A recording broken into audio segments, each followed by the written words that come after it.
Welcome to short explainer The Walking Dead Dead City season 2।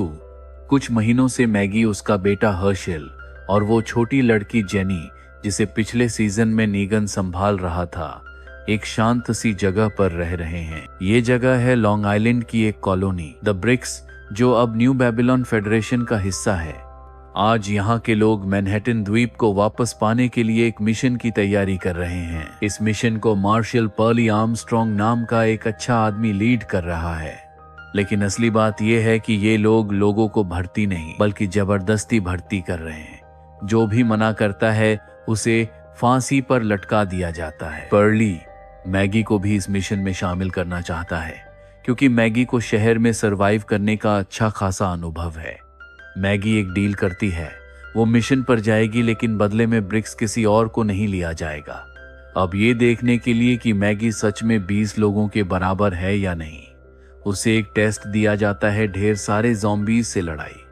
और Maggi तो main character है, वो आराम से सबको हरा देती है।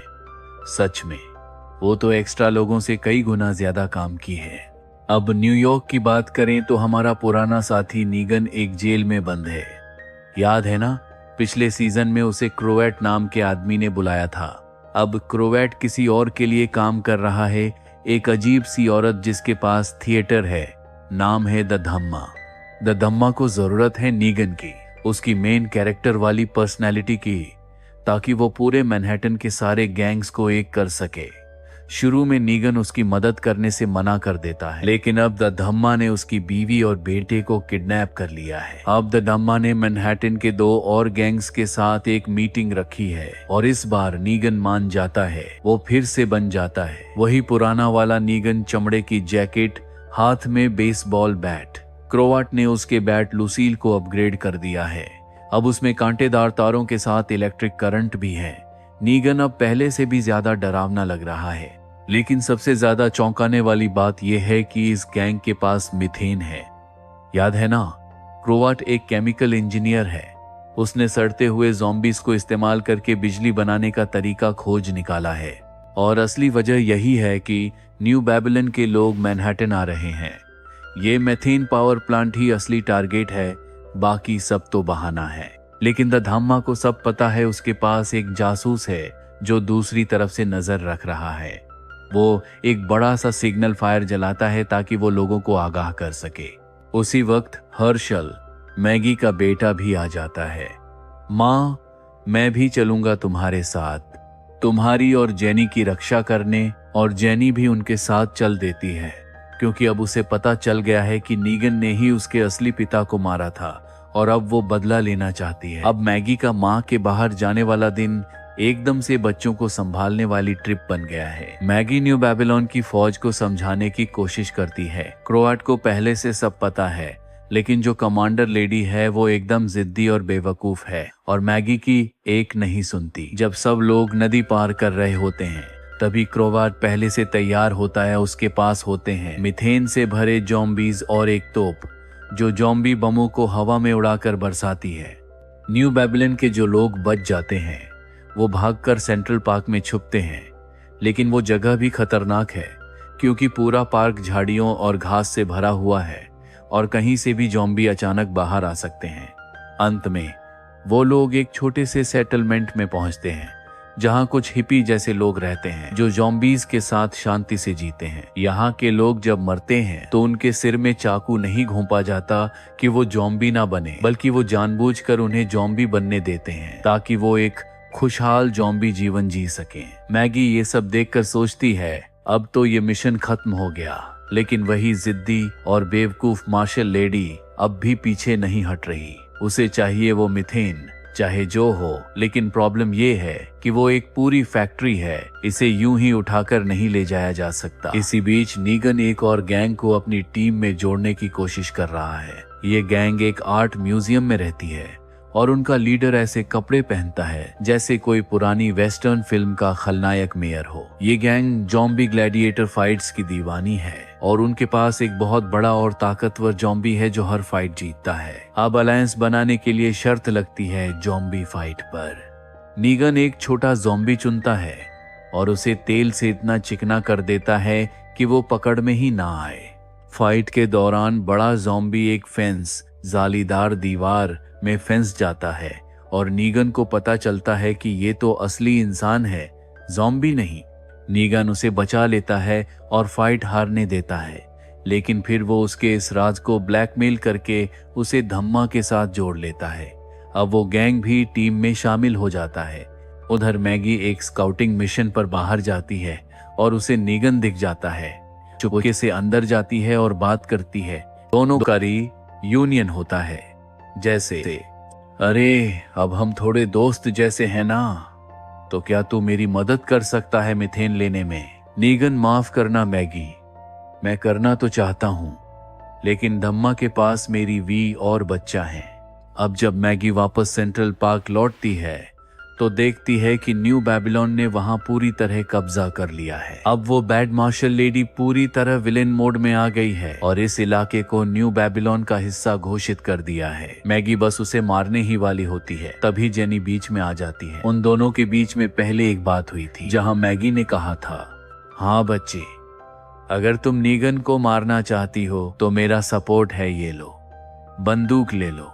अब मैगी को फांसी दी जानी है, लेकिन तभी सेंट्रल पार्क के सारे हिप्पी लोग अजीब तरह की ज़ॉम्बी जैसी आवाजें निकालने लगते हैं, कुछ ऐसा कि जैसे वो खुद ज़ॉम्बी हों। इससे असली ज़ॉम्बीज बेकाबू हो जाते हैं और गेट तोड़कर अंदर घुस जाते हैं। लेकिन हैरानी की बात यह है कि सारे हिप्पी लोग एक जगह खड़े रहते हैं, जैसे कि उन्हें खाए जाने में कोई दिक्कत नहीं है। न्यू बेबीलोन के सोल्जर्स अब एकदम से घबरा जाते हैं, जैसे उन्हें याद ही नहीं कैसे ज़ॉम्बी से लड़ना है। वो बैड मार्शल लेडी भागने की कोशिश करती है, लेकिन भागते वक्त ध्यान नहीं देती और बस ज़ॉम्बीज उसे भी खा जाते हैं।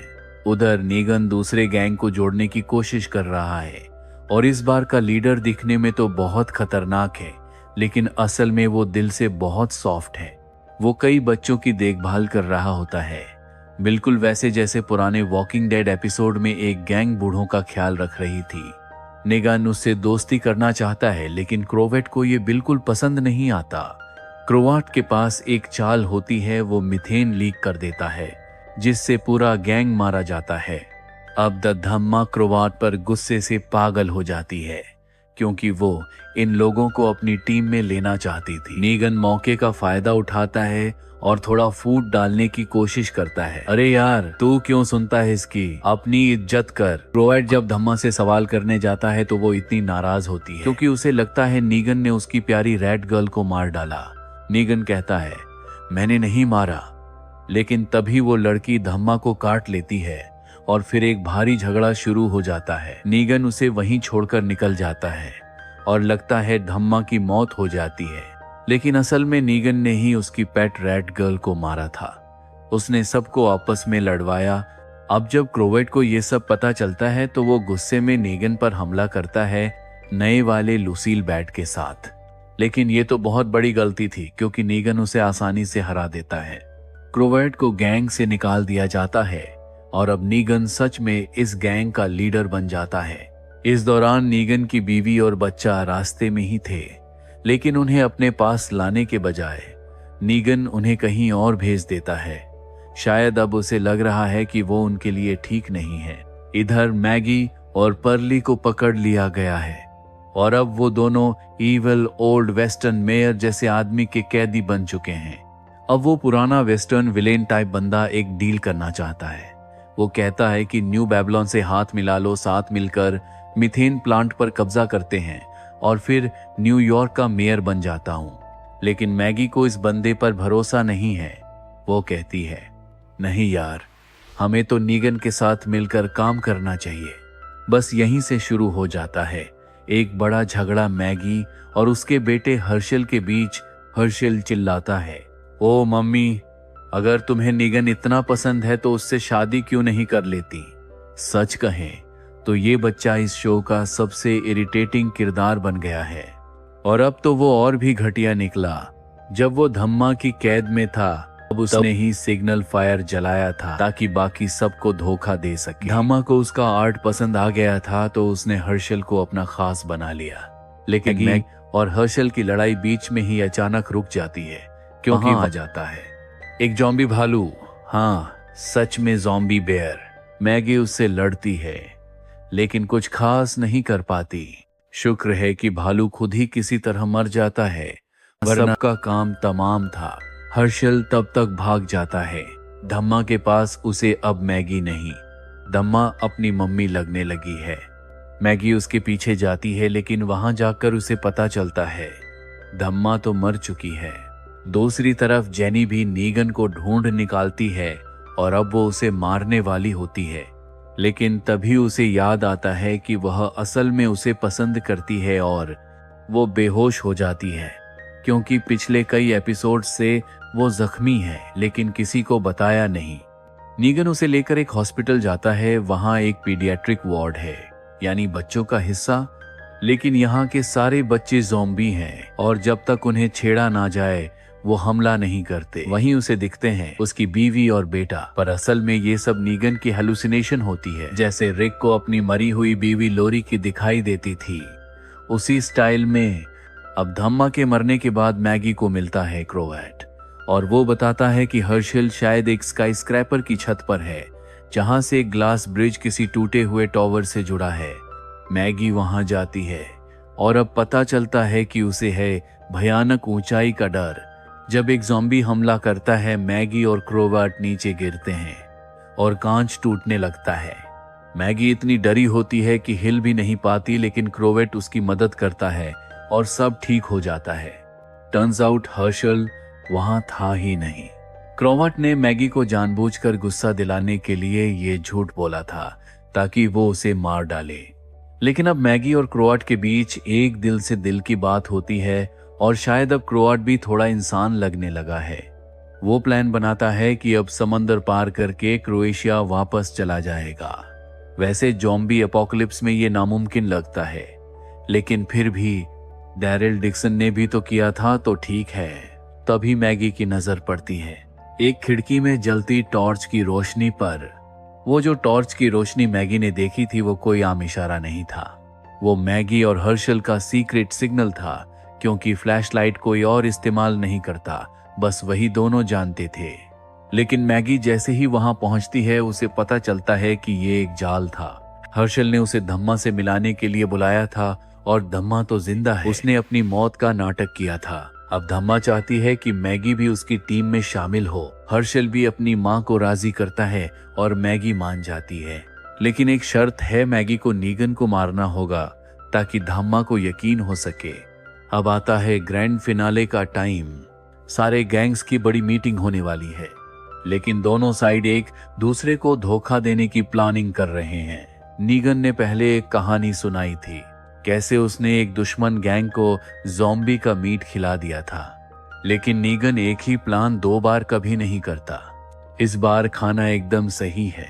सीक्रेट प्लान ये कि टेबल के नीचे ज़ॉम्बी छुपे हुए हैं।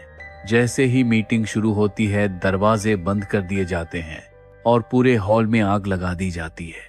अब वो दूसरा गैंग मिम्बीज का खाना बन रहा है, लेकिन वो भी चालाक हैं।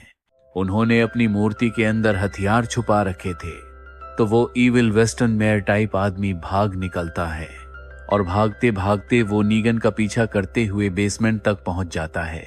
लेकिन अब वो अकेला है और चारों तरफ से घिर चुका है। नीगन अब उसे और पर्ली को घुटनों पर बैठा देता है और करता है वही क्लासिक इनी मीनी माइनी मो स्टाइल, अब देखता हूं किसे मारूं। चुनाव पर्ली पर आता है, लेकिन नीगन उसे छोड़ देता है और दूसरे को मारने का फैसला करता है। नीगन उसे मिथेन गैस सूंघने पर मजबूर करता है, फिर आग से उसे अंदर से जला देता है, जैसे शरीर के अंदर से ही सब कुछ जल उठे, और आखिर में देता है क्लासिक बेसबॉल बैट से सिर पर वार, बिल्कुल वैसे ही जैसे उसने ग्लेन को मारा था। और तभी मैगी वहां पहुंच जाती है और वो ये सब देखकर फिर से अंदर से टूट जाती है, क्योंकि ग्लेन की मौत की सारी यादें जिंदा हो जाती हैं। अब जब नीगन पर्ली को भी मारने ही वाला होता है, तभी अचानक मैगी पीछे से आकर उसे छुरा घोंप देती है। नीगन जमीन पर घिसटते हुए भागने की कोशिश करता है और मैगी बेसबॉल बैट उठा लेती है। अब वो सच में नीगन को हमेशा के लिए खत्म करने वाली होती है, लेकिन तभी नीगन रोने लगता है।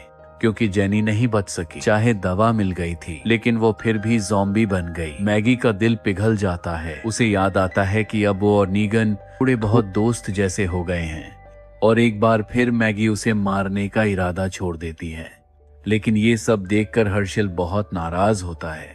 उफ माँ, तुम्हें नीगन से इतनी मोहब्बत है तो उसी के साथ चली जाओ ना। मैगी कहती है, बेटा मैं तुमसे हमेशा प्यार करूंगी, लेकिन अगर तुम्हें लगता है धम्मा के साथ रहना सही है तो तुम जाओ, जो करना है करो। और फिर मैगी और नीगन फिर से एक हो जाते हैं, मतलब बस दोस्तों की तरह।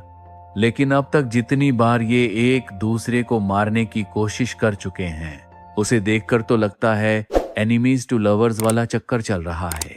मार्शल पर्ली भी उनके साथ रह जाता है। अब शायद न्यू बेबीलोन असली विलेन बन चुका है। और तभी न्यू बेबीलोन की आर्मी भी पहुंच जाती है, पूरे जोर शोर से मिथेन लैब पर कब्जा करने और न्यूयॉर्क सिटी पर राज करने के लिए। और यही सीजन 2 खत्म होता है। तो ये था the Walking Dead. Dead City season 2 का पूरा दमदार, इमोशनल और ट्विस्ट से भरा सफर